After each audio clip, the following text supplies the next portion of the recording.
What's up everyone, welcome back to my new video. In this video I'm going to show you how to fix Roblox not launching.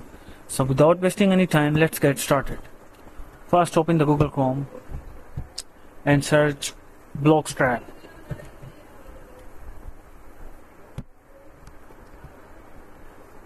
And open this website.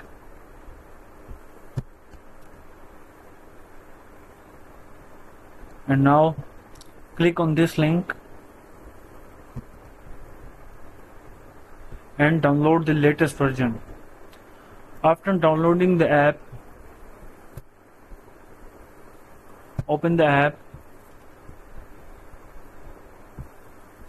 and click OK,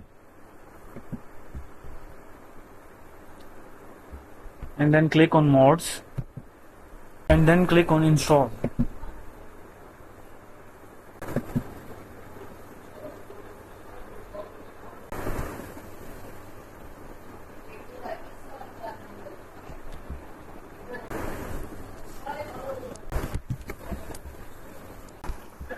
Now you can see finally Roblox not launching problem is fixed. Thanks for watching this video. Subscribe my channel, like my video.